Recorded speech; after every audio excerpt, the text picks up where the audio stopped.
बच्चों, इस वीडियो में हम लोग डिस्कस करेंगे एक कॉन्सेप्चुअल प्रॉब्लम ज्योमेट्रिकल ऑप्टिक्स पे।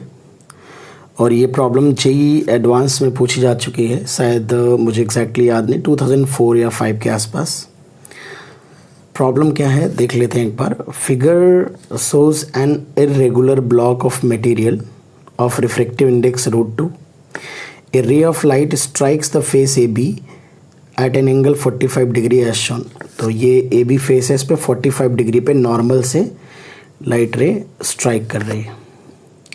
After refraction it is incident on spherical surface. ये स्फेरिकल सरफेस है और रिफ्रैक्शन के बाद इस सरफेस पे इंसिडेंट हो रही है। C d of radius 0 point, radius यहाँ पे में से of radius of curvature 0.4 metre. Okay, and enter a medium of refractive index 1.514। तो इसका रिफ्रैक्टिव इंडेक्स जो है 1.514 है और इस तरफ जो है वो एयर है। म्यू इक्वल टू 1 गिवन है एयर का प्रॉब्लम में। अब इन्होंने कहा कि रिफ्रैक्टिव इंडेक्स है to meet P Q at O. ये पी क्यू लाइन है, इसको ओ पे मिल रही है, ठीक है। फाइंड डिस्टेंस ओ ई, ठीक है। ये वाला पॉइंट ओ दिया गया है, this point is given O E up to 2 places of decimal, ठीक है। तो ये एक रिफ्रैक्शन पे प्रॉब्लम है, प्लेन सरफेस पे रिफ्रैक्शन और स्फेरिकल सरफेस पे रिफ्रैक्शन का मिक्सचर प्रॉब्लम है, ठीक है। तो दोनों की थियरी हम लोग पढ़ चुके हैं, तो इस प्रॉब्लम को देख लेते हैं, ठीक है। तो सबसे पहले तो उन्होंने कहा कि ये प्लेन सरफेस है, ठीक है, और एक ऑब्लिक इंसिडेंस है यहाँ पे। तो इस प्लेन सरफेस पे तो सिंपल स्नेल्स लॉ हम यूज़ कर सकते हैं कि आगे किस तरह से लाइट रे गई होगी। तो सबसे पहले इस सरफेस पे स्नेल्स लॉ लगाते हैं, ठीक है। तो इस सरफेस पे अगर सबसे पहले हम स्नेल्स लॉ लगाएंगे तो स्नेल्स लॉ लगाएंगे 1 sin 45 is equal to √2 sin r। तो यहाँ से हम देख सकते हैं कि ये 1/√2 आएगा और 1/√2 ये आ जाएगा equal to sine r। This implies sine r is equal to 1/2, so r will be 30 degree. मतलब जो एंगल ऑफ रिफ्रैक्शन है, मतलब नॉर्मल के साथ ये जो एंगल आप देख रहे हैं बेटा, ये एंगल 30 डिग्री होगा, ठीक है। अच्छा, ये एंगल 60 गिवन है हमारे सवाल में, ये प्रॉब्लम में डायग्राम में 60 डिग्री गिवन है। तो अगर ये एंगल 30 डिग्री और ये नॉर्मल, ये टोटल एंगल 90 डिग्री है, तो ये जो एंगल होगा ये कितना हो जाएगा, 60 डिग्री हो जाएगा, ठीक है ना। अब आप देखिए कि ये 2 लाइनें, एक लाइन ये है और एक लाइन ये है, और ये जो लाइन है ये कट कर रही है। तो इस तरह की सिचुएशन है कि कुछ ये 2 लाइनें, ये जो एंगल है ये भी 60 डिग्री और ये एंगल भी 60 डिग्री है। तो ये करस्पॉन्डिंग एंगल है, ठीक है। ये आप देखिए ज़रा, ये 2 लाइनें हैं और ये दोनों एंगल 60 डिग्री करस्पॉन्डिंग एंगल ही होते हैं। तो ऐसी सिचुएशन में ये दोनों लाइनें कैसी होती हैं, पैरेलल, तभी ये दोनों एंगल सेम होते हैं।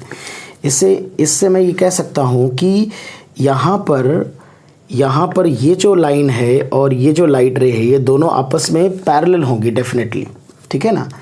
तो जब दोनों पैरेलल होंगी बेटा, तो यहाँ पे ये लाइट अगर इसके पैरेलल और ये हॉरिजॉन्टल है तुम्हारा, तो ये लाइट रे भी कैसी हो जाएगी, हॉरिजॉन्टल हो जाएगी।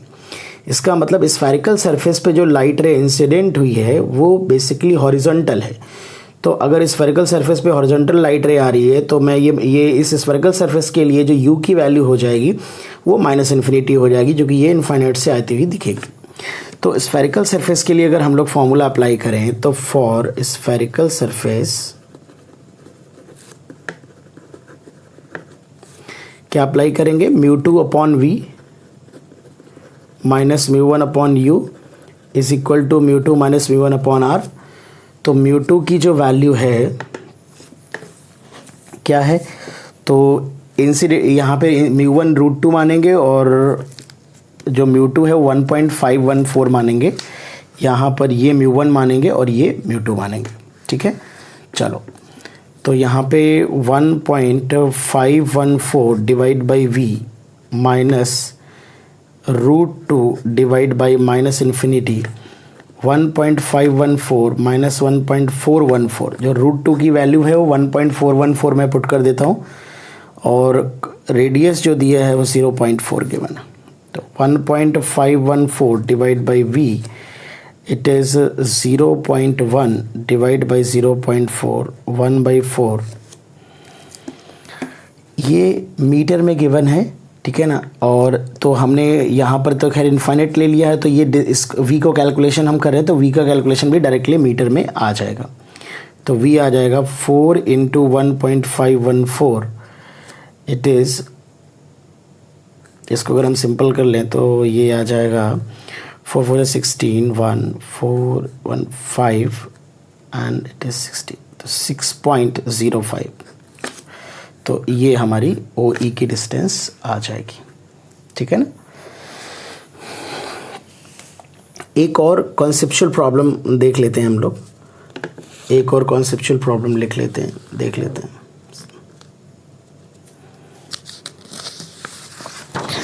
कभी कभी ज्योमेट्रिकल ऑप्टिक्स में देखा गया है कि बीम डायमीटर से रिलेटेड क्वेश्चन अक्सर पूछे जाते हैं, ठीक है ना। बीम डायमीटर से रिलेटेड प्रॉब्लम अक्सर पूछे जाते हैं, तो इसमें भी कुछ ऐसा ही सिमिलर प्रॉब्लम है। Figure shows a glass hemisphere placed on A white horizontal sheet, A vertical paraxial beam of light, paraxial light beam of beam diameter D, ठीक है ना। ये जो बीम डायमीटर, ये एक बीम आ रही है, ये बीम डायमीटर इसका D है और इस पे इंसिडेंट होती है। और इन्होंने कहा कि रिफ्रैक्शन के बाद ये जो शीट पे लाइट स्पॉट पड़ेगा, जब इसका रिफ्रैक्शन होगा, find the diameter of light spot formed on the sheet after refraction. तो इस बीम का जो रिफ्रैक्शन होगा, तो अगर मैं यहाँ पे इस तरह से खड़ा हो जाऊँ और देखेंगे कि ये इंसिडेंट रे इधर आ रही है, ये वाला पॉइंट पोल हो जाएगा, तो इंसिडेंट रे की डायरेक्शन ये थी, ये डायरेक्शन पॉजिटिव होगी डाउनवर्ड और अपवर्ड डायरेक्शन नेगेटिव होगी।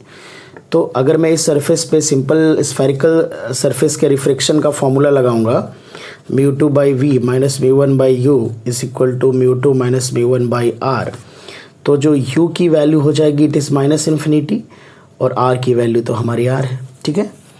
तो चलिए कैलकुलेट कर देते हैं। इस स्फीयर का जो रिफ्रैक्टिव इंडेक्स गिवन है it is 1.5, this refractive index is 1.5, ये ग्लास का स्फीयर दिया गया है। तो सबसे पहले हम सॉल्व करेंगे, it is 3/2v minus 1/-∞, it is 1.5, 3/2 -1/r। तो यहाँ से ये आ रहा है 3/2v is equal to 1/2r।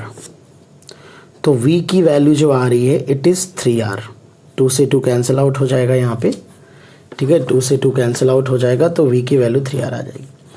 तो अगर आप इस डायग्राम में देखें तो इसका मतलब यहाँ से रिफ्रैक्ट होने के बाद ये हमारी ऑप्टिकल एक्सिस है, 3r पे इमेज बनने वाली थी। 3r वाला पॉइंट कुछ यहाँ होगा, मतलब ये लाइट रे जो ऐसे बेंड हुई होंगी इस तरह से, और ये इस तरह से आके यहाँ पे ऐसे इमेज बनाने वाली थी,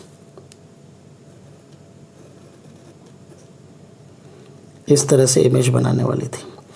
हालांकि ये जो कन्वर्जिंग बीम बनी है बच्चों, इनका यहाँ पर प्लेन सरफेस पे एक बार रिफ्रैक्शन और हो जाएगा, बट यहीं पे शीट हमने यहीं पे लगा रखी है, तो उस रिफ्रैक्शन के बाद जो फर्दर लाइट बीम जाएगी वो उसका डायमीटर और चेंज हो जाएगा या फर्दर उसका नेचर बदलेगा। बट हमारे चूँकि शीट यहीं है, तो जो ये कर्व सरफेस पे रिफ्रैक्शन होके जब लाइट यहाँ पे बेस पे पड़ेगी जस्ट बिफोर रिफ्रैक्शन, तो यहाँ पर ये जो डायमीटर होगा यही हमारा लाइट स्पॉट का डायमीटर होगा। तो यहाँ पर बट ये लाइट रे किस पॉइंट पे फोकस हो रही है, ये वाला इमेज, ये फर्स्ट रिफ्रैक्शन जो कर्व सरफेस से हुआ उससे बनने वाली इमेज है। तो ये जो टोटल डिस्टेंस है वो 3r है, यहाँ से 3r है, तो यहाँ से जो डिस्टेंस हो जाएगी ये 2r हो जाएगी। अब आप सिमिलर ट्रायंगल लगा सकते हैं, कुछ इस तरह की सिचुएशन है आपके पास, ये डायमीटर d गिवन है, यहाँ पर ये डायमीटर बीम डायमीटर d है, और ये जो टोटल वर्टिकल हाइट है, ये टोटल वर्टिकल हाइट बड़े वाले इस वाले ट्रायंगल में ये 3r है। तो सिमिलर ट्रायंगल की प्रॉपर्टी लगा रहे हैं, तो बेस हो गया हमारा d अपॉन ये परपेंडिकुलर हो जाएगा 3r, और लेट ये जो बीम डायमीटर ये d डैश मान लेते हैं, ठीक है, d डैश मान लेते हैं यहाँ पे। तो ये जो छोटा वाला ट्रायंगल बन रहा है इसका जो ये बेस हो जाएगा d dash divided by this distance 2r, तो d डैश आ जाएगा 2d/3। तो this is the beam diameter of light spot. Okay बच्चों।